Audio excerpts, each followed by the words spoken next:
O que eu vou me focar aqui é voltar um pouquinho lá no mito da caverna de Platão, eu e o cachorro do vizinho, né? Acho que ele não gosta da minha voz, que ele estava quietinho aqui. Daí eu comecei a falar, começou a latir, né? Mas vamos lá, vamos dar a sequência aqui. Este vídeo é uma homenagem póstuma ao amigo Rodrigo Pensador, que infelizmente nos deixou nesse último ano, e com quem eu tive a honra de gravar 2 lives que editei e estou postando na memória desse grande cara da filosofia nacional, que, embora numa vida curta, deixou a sua marca e o seu pensamento para todos nós. Então assiste até o final, deixa o like e o comentário, porque vale a pena. Então, no mito da caverna, contando a história, Sócrates, a gente fala mito da caverna de Platão porque ele está no livro de Platão, né? Na República. Porém, era uma história que Sócrates contava para os jovens na filosofia, os alunos iniciantes, né? Para dizer o que era filosofia, como é que era a vida do filósofo, tudo numa linguagem alegórica. Ou seja, ele não estava falando de forma literal. A caverna de Platão, ela nunca existiu, mas ao mesmo tempo ela é a nossa vida. A gente está na caverna, né? As sombras na parede nunca existiram, mas ao mesmo tempo é a ilusão que a gente acha que é real através das informações que nos chegam nos sentidos. Por exemplo, as coisas que a gente ouve, as coisas que a gente vê, as coisas que nos disseram, as coisas que a gente lê. Então, basicamente, a história é a seguinte.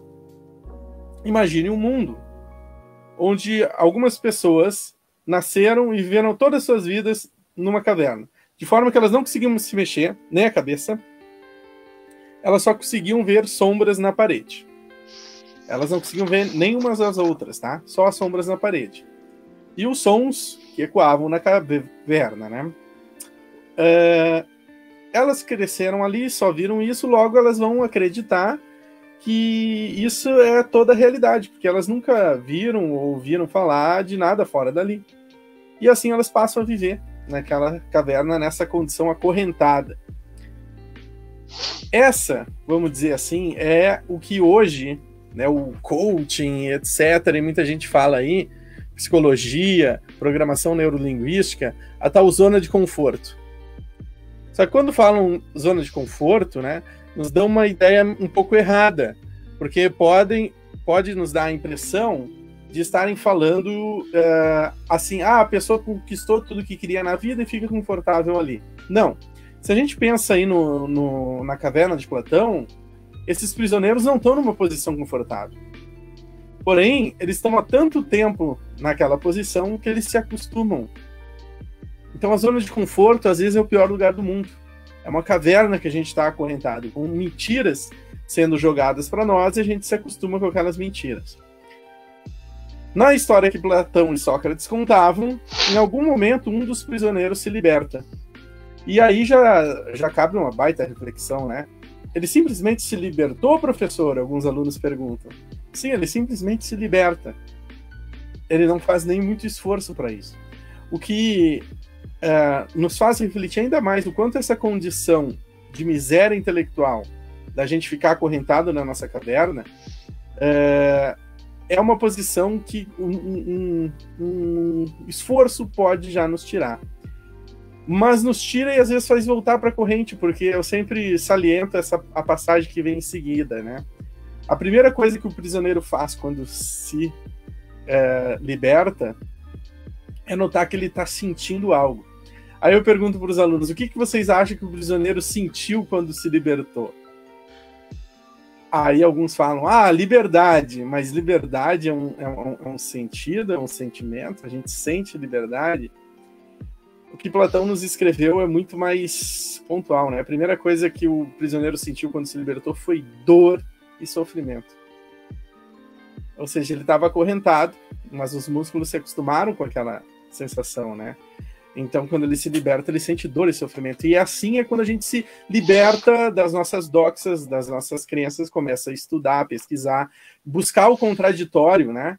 Tentar testar se aquilo que a gente pensa é verdadeiro ou falso e tal. Então, dor e sofrimento. E ele vai se arrastando para sair da caverna e chega lá fora, né? E vê a luz da verdade, que é o sol. E aqui fica outra importante lição de Platão, né?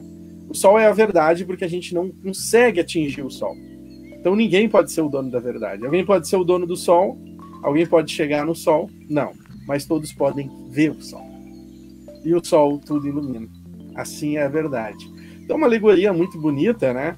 E que também tem ainda o desfecho. Depois de conhecer a verdade, o prisioneiro que se libertou, que é o filósofo, se ele ficar lá fora e guardar a verdade para si, ele é um egoísmo e essa verdade não vai a lugar nenhum, ela não serve para nada. Então ele precisa ensinar, como nós fazemos na sala de aula e um pouquinho aqui na internet. Ele volta então lá para a sala de aula, para a caverna, para tentar libertar os que lá ficaram, né? Só que que esses prisioneiros nunca viram nada além das sombras, então não consegue nem reconhecer mais o colega. E 2, a voz dele ecoando lá na caverna e tudo mais, fica muito confusa, eles não conseguem entender, e Platão faz o desfecho. Que se eles conseguissem se libertar, eles aprisionariam o pensador que se libertou. Dando também a entender que o pensador vai ser odiado, vai ser perseguido, vai ser condenado, só que também há uma grande imobilidade social quanto ao pensamento, as novas descobertas e etc. Ok, agora vamos dar o salto para o século XXI. Mais precisamente para a década passada, 2005, tá? Quando começaram a bombar as redes sociais e, obviamente, começou a ser feitos os estudos antropológicos sobre isso. Um dos primeiros textos bem interessantes, ele não é nem sequer de um antropólogo, é de um marqueteiro. E o pessoal do marketing, eles estudam a fundo a antropologia. Por exemplo, Dominar a Jornada do Herói, Joseph Campbell e etc., é beabá do grande marqueteiro, né? Porque aquilo tem a ver com a forma com que a gente pensa, se comporta socialmente, né? E isso eles reproduzem nas peças publicitárias deles, né? Além do Kant, tem outro carinha aqui em cima do Super Nintendo, né, que é o Theodor Adorno, que falava da velha indústria cultural, que era a indústria do cinema, do teatro, da música, dos livros, né, dos jogos de videogame e etc. Produtos culturais são feitos para nós, para fazer essa programação ali que o professor Rodrigo nos falou, que no fundo é sempre um grande compre, né? Compre isso, compre aquilo, né? Você precisa mais, você precisa o melhor. Sempre com promessas falsas, né? Por que tu tem que comprar aquela roupa? Não é porque ela é boa, é porque ela vai te deixar mais rápido, né? Ela vai te deixar mais bonito, ela vai te deixar mais atraente. Por que tu tem que tomar aquela bebida? Não é porque ela é boa, é porque ela vai te deixar mais feliz, ela vai te ajudar a conquistar um grande amor, ela vai te fazer um homem de sucesso, né? Então, o marketing se liga com um mito, vamos dizer assim, para nos controlar. Isso Adorno já falava nos anos 1930, quase 100 anos atrás. Tá? Então, o que acontece de novo no século XXI? Tá? As redes sociais estão dentro de um fenômeno maior, avaliado inicialmente por um marqueteiro, Tim O'Reilly, que ele chama de Web 2.0, que se caracteriza, né, pelos sites e aplicativos em que há um grande espaço vazio, sem conteúdo, tá? E que os usuários que colocam conteúdo ali, de forma quase livre e espontânea. Então, por exemplo, imaginem o Facebook sem nenhum usuário. Ele é um espaço vazio. Imaginem o YouTube sem nenhum usuário. Ele é um espaço vazio, tá? Então, eles são exatamente Web 2.0. Aí é que vem. No início, é tudo um romantismo. Realmente, as pessoas postam o que querem e por que querem ali. Claro que elas têm as influências ideológicas de antes. Elas têm a influência ideológica de fora da rede, então já não há uma liberdade tão absoluta ali. Só que não há influência da mídia. Não há influência do marketing, das corporações. O YouTube, lá no início, os primeiros youtubers, eles falavam o que eles queriam, o que davam na telha. E não tinha nem sequer monetização. Aí entra a monetização. Só que de uma forma diferente, né? era a ideia do Cometa. Como é que é o marketing tradicional? É uma grande empresa, né? O bolão do Cometa, assim, né? Só que o Cometa em si, a cauda, ela é muito mais longa. Né? Tem muito mais área, tem muito mais matéria na cauda do que no próprio Cometa, propriamente dito. E foi isso que o Google e outras empresas, o próprio Facebook, etc., exploraram no início. Né? Exploraram, então, a produção do conteúdo livre, o conteúdo simplesmente se vinculava ali. Aí começou a surgir os algoritmos, que tinham também uma grande inversão. Na indústria cultural tradicional, estudada lá para o Adorno, tem uma mosca aqui me incomodando, estudada lá para o Adorno, né? Os produtos culturais eram produzidos de acordo com o que o patrocinador queria. Então, uma música era feita a mando do patrocinador, e o patrocinador mexia em algumas letras, etc. e tal, ou selecionava do disco do artista uma ou outra música para botar na rádio, e assim ia, botar na novela. Aqui no Brasil, geralmente, assim, para fazer sucesso na rádio, tinha que ter tocado na novela antes, né? Ali nos anos 90, 80, 70. Então, o que acontece? Essa parte romântica aí, de 2000, aí a gente tá falando 2011, 2012, tá? A internet cria o algoritmo que ele vai direcionar a publicidade não pelo conteúdo, mas pelo usuário.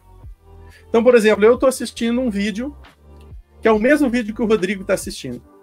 Só que eu prefiro rock e o Rodrigo prefere pagode.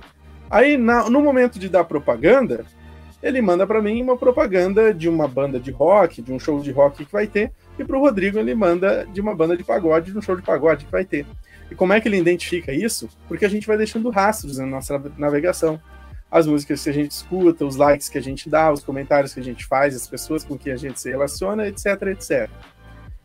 Esses dados, né, o próprio Tim O'Reilly falava em 2005 que ele era o petróleo do futuro. Né? Isso que ia movimentar essa nova Web 2.0 ao longo da próxima década, que é a que a gente já está vivendo aqui em 2020. Só que a coisa foi ficando mais séria. Por quê? Porque as cifras foram ficando cada vez mais altas, mais altas e mais altas, e a inteligência artificial mais precisa, mais precisa, mais precisa. Então a inteligência artificial começou a trabalhar para fazer a gente de escravo, né? Quantas horas tu fica no Facebook, YouTube, WhatsApp, Instagram e etc. Sabe o que tu tá fazendo lá? Se entretendo, é óbvio. Mas tu tá literalmente trabalhando para essas empresas. De forma voluntária, em troca da diversão, do entretenimento, do passatempo e etc. Mas a inteligência artificial trabalha para tu nunca parar de rolar a timeline para baixo. Nunca parar. Nunca parar. Ele vai te mandando as notificações, etc., que de acordo com coisas mínimas, como quanto tempo tu fica olhando para uma foto, né? Ele tá mandando mais e mais e mais para que tu nunca pare esse processo, e ali no meio sejam inseridas propagandas que os grandes anunciantes fazem várias versões diferentes, e a inteligência artificial manda para ti a versão que ele acha mais adequada para te fazer comprar. E assim movimentar toda a máquina econômica, não só das empresas online, mas de toda a rede de parceiros. Ou seja, é aquilo que já se estudava no século XIX sobre o nome de alienação. Então, por quê? Para tu comprar, tu precisa trabalhar. Para trabalhar, tu precisa vender a tua força de trabalho. Ao fazer isso, tu se aliena. Acabou aquela mídia tão moderna, revolucionária e tudo mais que estava surgindo ali em 2005, ela acabou se tornando uma das principais ferramentas de alienação. Porém, aqui que entra algo bem interessante aqui. Aqui que entra a cereja no bolo, o pulo do gato, que eu botei lá na minha dissertação de mestrado, tá? Que vai virar livro, sai ano que vem. Inclusive é uma oportunidade, quando eu for lançar, eu vou convidar o Rodrigo, aí pode vir com a esposa, Porto Alegre, né? Com certeza, é o maior prazer, sabe? Beleza, a gente vai fazer um evento, igual foi feito, Filosofia Hoje fez lá em 2015, vamos fazer um evento aqui. E aí, gente, que é o seguinte, a mídia tradicional, que o Adorno estudava lá no século XX, a indústria cultural, ela trabalhava da seguinte forma: como eram poucas emissoras de TV, poucas emissoras de rádio, poucos estúdios de cinema, né? Eles tentavam padronizar o seu público, né? Então, por exemplo, a Rede Globo criava um padrão Globo de qualidade para ter o público da Globo, que vai assistir e consumir os produtos da Globo. Enquanto isso, o SBT fazia o mesmo lá. E a Globo trabalhava, inclusive os filmes que passavam na Globo eram de alguns estúdios, enquanto os que passavam no SBT eram de outro estúdio, né? Então, o que acontece? Tu ia criando mais ou menos assim essa padronização no teu público. E esse era um trabalho, vamos dizer assim, bem homérico de ser construído, né, por essas empresas. As empresas como o Facebook, o WhatsApp, as empresas da Web 2.0 não precisam fazer isso. Porque o próprio público faz como? Seguindo os tais influencers. Então, por exemplo, algumas pessoas são hubs, que são os influencers. São pessoas que têm milhares, milhões de pessoas conectadas a eles. Eles formam como se fosse um feudo virtual. E essa pessoa é o rei, que influencia na maneira de agir, de pensar, de consumir, etc. Tá?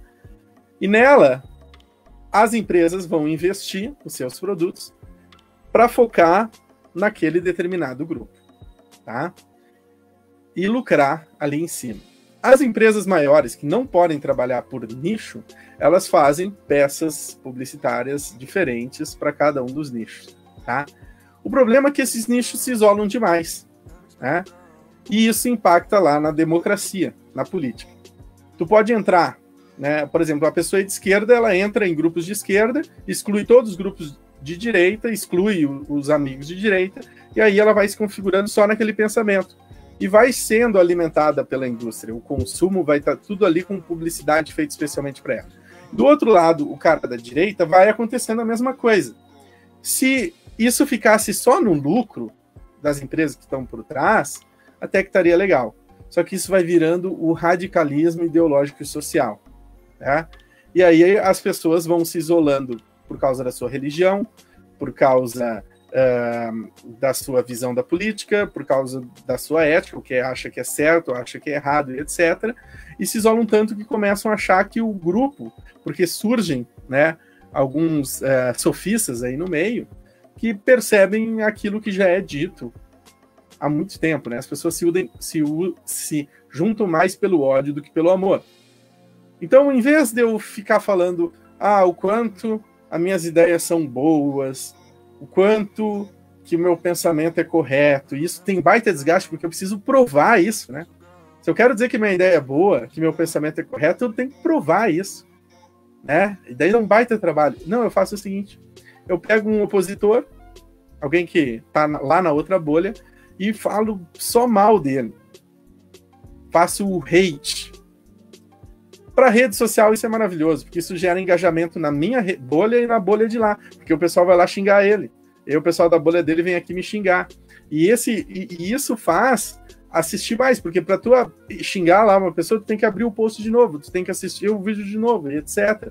E rola publicidade de novo, e assim vai. E a rede fica lucrando em cima dessas disputas ideológicas, que aí é que entra, eu acho, a única novidade que tem no documentário da Netflix em relação ao que eu estudei lá em 2012, 2013, tá? Que é o fato que as pesquisas provam que na última década, ou seja, de 2010 a 2020, esse fenômeno tem acirrado a polarização política. O que é a polarização política?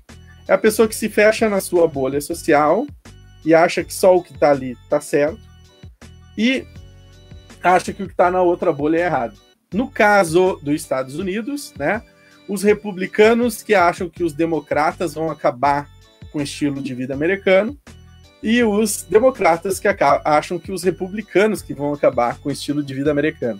Tá? Aqui no Brasil, começou com, o Rodrigo vai se lembrar, né? Coxinhas e mortadelas. Se lembra? Era coxinhas e mortadelas. Depois, né? Virou tucanos e petralhas, e depois lulistas e bolsonaristas. Agora eu não sei o que virá depois disso. Porque o Brasil é um país, assim, politicamente muito mais diverso, muito mais plural que os Estados Unidos. E, obviamente, como essas grandes empresas, etc., estão no território americano, o que se faz aqui é uma replicação. Algumas das mentes do marketing que atuam lá, atuam aqui, né? O Steve Bannon, um exemplo, por exemplo, está preso, inclusive, né?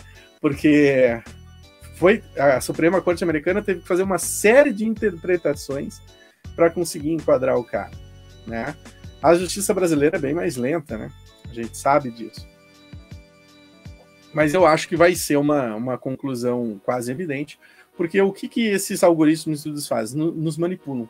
Nos manipulam, nos tornam verdadeiras marionetes, e isso implode em violência. Até estava falando aqui com o Rodrigo em off, né, logo que a gente começou, que em relação a 2018, essa eleição tem sido bem mais tranquila, assim, nas ruas. E aí pode entrar várias coisas, né? O próprio, vamos dizer, as próprias restrições que surgiram na rede social, as próprias mudanças que o algoritmo tem feito, porque ali em 2018 a coisa estava muito violenta nesse sentido. As próprias leis e, em última instância, até o próprio Covid, né? Então é um caldeirão aí de fatores que a gente só vai poder avaliar depois, e principalmente, né, a gente só vai poder avaliar após o resultado dessas eleições, que dessa vez, de forma inédita, acontecem, bem dizer, ao mesmo tempo aqui nos Estados Unidos, né? Então esses resultados vão nos dizer muito sobre isso. Bom, e qual é a relação com o mito da caverna que eu quero fazer aqui para vocês? Se lembra que no mito da caverna a gente fica olhando as sombras e acha que é o real? É a mesma coisa, a gente fica descendo, né, infinitamente os feeds. Eu vou abrir o feed, a gente fica descendo infinitamente o feed, né? E descendo, e descendo, e descendo, e descendo, e descendo, e descendo. E ele é infinito mesmo. Ele é absolutamente infinito.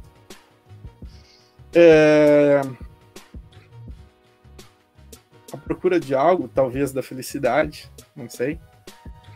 Mas, tu aperta o botão e deixa ali, ó. Olha como é fácil se libertar. O problema é que, como o Rodrigo falou, a gente é condicionado para quando ele fizer um barulhinho a gente pegar de novo, né? Esse condicionamento talvez é o mais vencedor. A dica principal, talvez, aí seria tirar todos esses sons, todos esses barulhos, todos esses chamados que ele pode fazer e tu começar a mandar na tecnologia. Eu brinco com meus alunos.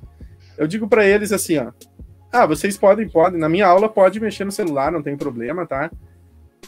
Só que é o seguinte, se vocês fizerem isso, é sinal que o celular que manda em vocês, não que vocês mandam no celular. E se vocês mandam no celular, vocês vão deixar ele guardado aí. Só vão pegar para ler os polígrafos e livros que eu indicar. Agora, se vocês têm que abrir a rede social, têm que abrir o joguinho, aí é porque ele manda em vocês, né? Até eu imagino quando voltar a aula, porque agora é o Among Us, né? O Among Us. A gurizada não consegue largar aquele joguinho ali. Até imagino nas aulas que o pessoal vai estar jogando o Among Us na aula. Com o pessoal da aula mesmo, assim, sabe? Já conhece esse jogo aí, Rodrigo? Não. Tem que passar mais informações. Eu, para jogo, sou de fato alienado, viu? Não, tu se lembra o jogo de detetive que jogava com carta? Lembro. Isso eu lembro. É a mesma coisa, só que é um joguinho, daí tem os bonequinhos e um é um impostor. E o impostor tem que matar todo mundo, né? E os outros têm que descobrir quem é o impostor. Mas sabe como é que tu descobre quem é o impostor? Como? Quando vê um que já foi morto, chama uma reunião. E as pessoas discutem mesmo, assim, pode discutir por voz, ou claro, se for na aula, eles vão discutir no chat digitando, né? E aí as pessoas têm que decidir se vão expulsar alguém da nave, vulgo matar. Se for o impostor, ganha o jogo. Se não for o impostor, o jogo segue e com uma vantagem pro impostor que as pessoas mataram o inocente, né? E assim vai. Então, um jogo aí com implicações de decisão e tal, bem bacana, mas que eu já prevejo que vai ser um karma em sala de aula, porque eles vão estar jogando isso aí, porque tu interage com as pessoas próximas. A graça dele é isso. Se tu jogar numa sala assim, só com desconhecido, é um jogo absolutamente chato e tosco, né? O legal é jogar com as pessoas conhecidas. E nesse chat, assim, as pessoas tentar formular uma hipótese por que é um impostor, e o impostor, que vai estar no chat também, tentar acusar o outro, né? Para que o outro que seja excluído e não ele e tal. Então é um fenômeno social assim bem interessante, né? Mas que tem hora para ser feito, tem rituais para ser feitos, né? Tu falou do banheiro, mas daí como eu vi que tem pergunta ali sobre isso, a gente fala sobre isso depois, tá? Então, eu estava falando ali dessa grande novidade, vamos dizer assim, para os tempos atuais aí. A gente fica ali, a gente pode se libertar, mas se a gente não se liberta, a gente fica afastado da realidade, vamos dizer assim. A gente fica preso na nossa caverna virtual aí, que são as mídias. Assim vai se polarizando, vai se tornando mais violento. Que era o que talvez, quando eu estudei lá em 2012 o assunto, não se conseguia prever muito bem. Já se previa que as pessoas estavam se organizando nesses grupos, nesses feudos, em cima dos influencers, dos hubs, e que as empresas estavam explorando isso como um grande mercado, fazendo a gente ficar horas e horas mexendo, se alienar através do trabalho para consumir cada vez mais e mais e lucrar toda a máquina do sistema por trás. Já se percebia também que isso poderia ter implicações fora do mercado, como a política, etc., mas, vamos dizer assim, o fenômeno negativo que surpreendeu foi essa polarização, essa radicalização que a gente vê a toda hora. E que talvez no documentário mostra o primeiro crítico das mídias sociais, que é aquele cara que tem o cabelo dread, assim, e tal, publicou os livros, que, se eu não me engano, um dos livros dele mais famoso, ele foi traduzido aqui no Brasil como Exclua Suas Redes Sociais, né? Uma coisa assim, se eu não me engano. Exclua todas as suas redes sociais, o texto, né? Um nome bem publicitário, porque para publicar isso ele volta lá para a indústria cultural do século XX que o Adorno criticava, né? Na verdade, são duas gigantes, a indústria cultural, né, e as redes sociais são duas gigantes que ora cooperam, porque o público de uma é jogado na outra e tal, então há uma certa cooperação ali, mas ora competem. Ok, a pessoa ela assiste a Fazenda e fica comentando a Fazenda na rede social. Beleza, tá todo mundo lucrando. Agora, se de repente ela nem tá dando mais bola e só tá ali discutindo e blá, blá, blá, blá, no chat, a TV saiu perdendo. Ou se ela tá tão vidrada na TV que não tá interagindo na rede social, a rede social saiu perdendo. Então há sim ainda uma disputa de mercado ali. E joga de um lado, joga pro outro. Mas o que é dito lá, isso de tu interagir fora da tua bolha, com pessoas que estão em outras bolhas, que têm outros influências e etc., cara, por causa da polarização fica quase inviável, tá? Vamos dizer assim, o cara da esquerda, ele diz, não, eu vou começar a interagir com os grupos bolsonaristas porque eu quero sair da minha bolha, eu quero entender, como tu disse, o que esses bolsonaristas pensam. Cara, ao chegar nesse grupo, e o perfil dele não tem determinadas fotos, o perfil dele não tem determinados comentários, já vai ser motivo de hostilização. E se ele perguntar, se daí lembra aquela coisa, perguntaram ofende muito. As pessoas enlouquecem quando perguntam. Ele não precisa nem agredir. Se ele perguntar assim, por que vocês pensam nisso? Ou assim, o que vocês pensam do cara lá com dinheiro na cueca? Onde é que tá o Queiroz? Sabe? O cara, só de perguntar vai ofender muito. Provavelmente ele vai ser excluído, vai ser xingado, vai ser escorraçado, tal.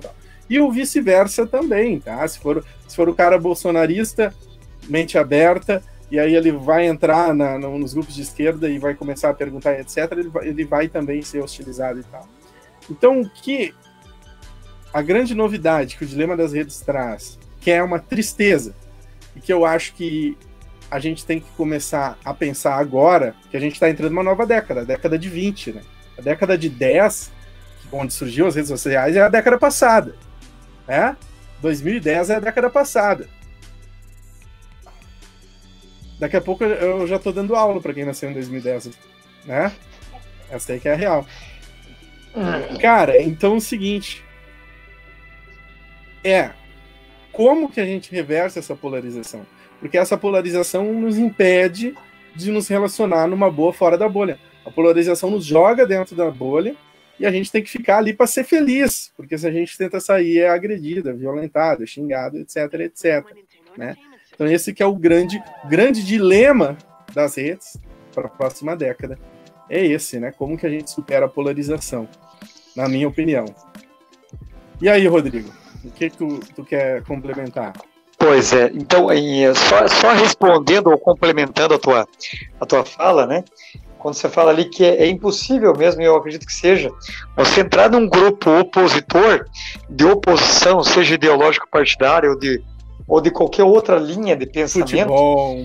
Futebol é outro problema. Mas sabe o que eu acho que seria um campo neutro que possibilita um espaço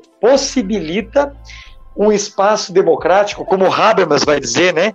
Um espaço para a teoria da ação comunicativa, aqueles espaços públicos, o espaço público virtual, olha que interessante, já relacionamos Kant, Epicuro, Platão, Habermas aqui estamos trazendo, porque é um espaço público virtual. Eu acho que nós, enquanto filósofos, temos o dever de fazer isso, ressignificar as teorias. Então, o que seria um espaço neutro? Eu vou dar um exemplo. Eu não sei quais são os jornais, Fábio, aí, de grande circulação, né? Que estão também nas redes sociais, mas aqui nós temos, por exemplo, a Banda B, temos a Gazeta do Povo, dentre outros a nível nacional, né, como a Folha de São Paulo, o Estadão. Nesses lugares onde passam matérias, tanto de esquerda quanto de direita, por exemplo, ali é um espaço de encontro, não natural, né, porque há uma espontaneidade também nesse sentido, e há um condicionamento pela própria rede social de indicar e de direcionar também a gente para esse campo aí, para que haja os comentários, mas é um espaço onde pode sim, porque o caminho é um espaço neutro para esse debate. Eu acredito que pode sim, mas como? Né? Como fazer isso? Eu acredito que primeiro nós temos que ter uma capacidade de autocrítica, fazer uma autocrítica. Bom, mas por que será que só eu estou certo? Será que só eu estou certo? Se eu estivesse certo, por que o outro pensa diferente? Né? E conhecendo, então, o funcionamento das redes sociais por meio desses logaritmos aí, fica mais fácil de compreender como que as percepções individuais, que são individualizadas, se formam. Porque se eu sei que eu sou condicionado a pensar da maneira que eu penso, eu sei também que o outro também é condicionado, ou seja, tanto eu quanto ele somos enganados. E a gente pode juntos reconstruir ou construir um novo caminho rumo à verdade, como desejava e idealizava Platão, nesse sentido. Que eu acho que esse o papel da filosofia, é essa busca pela verdade, não a posse, né? Porque se eu tenho a posse, o Fábio tem a posse, cada um dentro da sua ideologia, não há diálogo. E o Platão não via outro caminho a não ser a dialética, a arte do diálogo, para conseguir superar a escuridão, superar o quê? O interior da caverna, a ilusão, a mentira, ou aquilo que a gente chama hoje de fake news. A gente precisa se reconstruir. Qual que seria o caminho, Fábio? Né? Então, se você me faz uma pergunta sobre alguém que eu defenda, uma linha de pensamento, eu ter a humildade, sim, quando necessário, de admitir os meus erros. Não, então eu concordo. O partido que eu defendo, agiu com corrupção. Né? Tem pessoas que são corruptas, sim. Mas o teu também tem pessoas que já fizeram parte, né, de esquemas de corrupção. Porque quando eu dou exemplo de uma humildade intelectual, eu coloco o outro numa posição de desarme intelectual. Ele não vai mais querer agredir. O outro também é reflexo da minha postura. Se eu sou reflexo do condicionamento, de certo modo, das redes sociais, o outro também é reflexo da minha postura, seja de mais pacífica ou seja de mais acidez em relação ao próximo. Então, se eu me desarmo e eu faço com que o outro se desarme, a gente consegue construir uma sociedade pacífica. Porque se eu quero a paz e se eu quero o respeito, eu tenho que dar o exemplo, eu tenho que dar o respeito, eu tenho que, por meio da minha forma de falar, da minha maneira de agir, ser o exemplo que eu quero ver no mundo. Não, muito bom, cara. E é assim, bom, isso sempre vai em relação ao que eu digo, né? A questão de ensinar pelo exemplo muito mais do que pelo discurso. Cara, então, vamos dizer assim, o diálogo é o caminho, né? Platão mesmo já dizia, e que eu acho que Sócrates, o método dialético, né? Que aparece lá por Sócrates como uma prática e depois em Platão como uma teoria, né? Porque Sócrates era esse cara de ensinar pela prática e Platão era o cara de ensinar pela teoria, né? Embora um tá ali depois do outro. E veja bem, o método dialético, ele obrigatoriamente exige o contraditório, né? Tu tem que ter a tese, tu tem que ter a antítese e tu tem que produzir uma síntese. E a síntese não pode ser a tese nem a antítese. Porque o debate tradicional, que é o que acontece na política, por exemplo, debate, tem 2 pontos de vista e um ponto tenta vencer o outro, né? Na política é pior, porque os dois saem cantando vitória, né? Ninguém sai do debate assim, perdi o debate hoje pro meu opositor. Não, todo mundo sai dizendo que ganhou o debate, né? É uma coisa ainda mais frágil. E nas ágoras de Atena, era algo mais ou menos assim que acontecia. O que Sócrates propunha é que, de uma ideia em contradição com outra ideia, tese e antítese, se cria uma terceira ideia, que tem o que é de melhor da ideia 1 e da ideia 2. O grande problema é qual espaço para fazer isso, Rodrigo. Nós, da filosofia, nos acostumamos a fazer isso nos artigos filosóficos. Os artigos filosóficos, no geral, têm a tese e têm a antítese, né? O artigo filosófico, se tu apresenta um argumento, ele pode ter 2 estruturas. A analítica, que é as premissas e a conclusão, e tem que analisar todas as coerências internas do argumento, ou ele pode ser um modelo dialético, em que tu vai ter um ponto de vista A, o ponto de vista B, e na posição de filósofo vai sintetizar isso. Então eu não tenho dúvida que a academia, né, ela é o espaço para fazer isso. E a gente sabe que o espaço acadêmico é muito distante das redes sociais, o que é até uma contradição, porque elas surgiram no ambiente acadêmico. Só que por causa de toda essa estrutura que visa o lucro e etc. e tal, a ideia do confronto e os 2 grupos achar que saem vitoriosos e um vai lá fazer hate no outro e tal, se tornou muito mais lucrativo para as empresas do que buscar chegar a um consenso, de forma que é quase impossível se chegar nesses consensos. E aí, assim, não pensa que a filosofia já não vem tentando isso, né? Eu me lembro Habermas, pensador liberal, que propõe que as pessoas se reúnam sobre o véu da ignorância, esqueçam as suas ideologias e busquem sintetizar as melhores ideias. O problema é achar o espaço, o ambiente, a condição para as pessoas fazerem isso. Quando as disputas ideológicas envolvem até vidas, né? Eu não vou comprar a vacina de tal país porque ideologicamente eu quero distância desse país, quero me aproximar do outro, né? Por exemplo, assim, para um caso recente e que beirou o absurdo, né? A vacina, independente de qual país produzir, ela vai ser um bem público, ela vai ser um patrimônio da humanidade. O que a gente vai estar negociando, na verdade, é os insumos para a produção, não é nem a própria vacina. Só que se a gente a gente não consegue o espaço realmente para dialogar isso. Quando pega um opositor, e é isso que o Sócrates falava desde lá no início, a pessoa empaca e não quer mais sair dali. Eu cito aqui o Paulo Giraldelli, né? O Paulo Giraldelli é uma figura super controversa aí da filosofia brasileira, e é um cara que, assim, ele nunca concorde nem discorde do Paulo Giraldelli. Simplesmente pense, porque se tu concordar com ele, ele vai te dar uma paulada, se tu discordar, ele vai te dar uma paulada também. Só que se ele te der uma paulada, reflete sobre aquela paulada e volta lá. E aí tu começa a aprender com ele. Então tem como aprender lá com aquele senhor também. E aí ele diz que o seguinte, que quando o burro empaca, não adianta tu ir lá dialogar com o burro. Ele vai te dar um coice, né?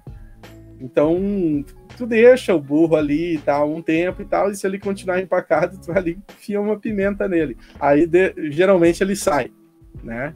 Mas o diálogo, esse bonitinho, esse mundo ideal e tal, acaba não funcionando por causa de ambiente, né? E as redes nem de longe são esse ambiente. E aí que surge o dilema, propriamente dito, novamente, batendo aí nessa porta. Você que assistiu até aqui certamente é um amante da filosofia, então deixa o like, se inscreve, ativa o sininho, comentário, todo esse tipo de coisa que ajuda a página Filosofia Hoje a crescer cada vez mais. Mas se tu queres realmente fazer a diferença, manda um Pix, para fabiogt@filosofiahoje.com. É meu e-mail, manda um Pix de qualquer valor que vai fazer a diferença para eu trazer conteúdo legal aqui para vocês e filosófico toda semana.